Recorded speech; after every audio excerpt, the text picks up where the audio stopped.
La future intercommunalité sera donc un mariage à trois, Copados, Cabalor et la CCED.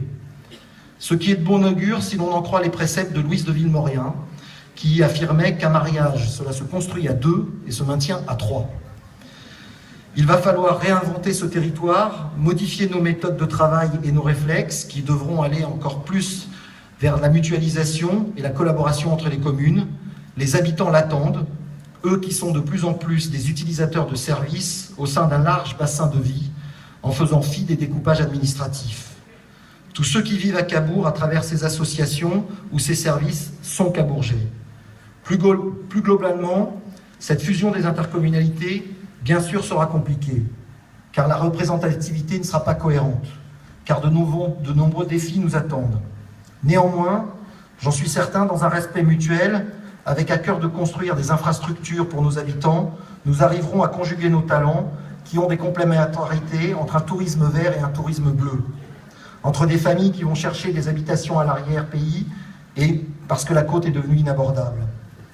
Il faut tenir compte de la réalité historique, de notre histoire, il faut tenir compte de la géographie surtout, mais notre histoire était en pause, à nous de la réécrire pour demain. Je crois sincèrement que les réformes des collectivités passent aussi par la nécessité de repenser nos communes.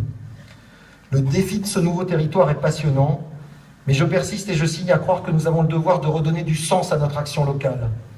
Nous devons plus qu'accompagner l'évolution et les attentes. Nous devons les anticiper, notamment par la création de communes nouvelles. Le seul moyen de défendre les petites communes asphyxiées par le désengagement de l'État, c'est de les aider à mieux se structurer, à mieux se construire. Cela ne veut pas dire construire des monstres trop grands, déconnectés du citoyen, qui cassent le lien privilégié des habitants avec le maire, bien au contraire. C'est la seule façon de construire et de redonner de l'efficacité. Je le dis souvent, le Calvados a une histoire riche, avec de nombreux villages, mais c'est plus de 700 communes, dont 600 en dessous de 600. Tout le monde sait que tout cela n'est plus tenable. Tout ce que nous faisons, nous devons le faire pour les générations futures, et c'est ce qui nous anime, c'est ce qui m'anime.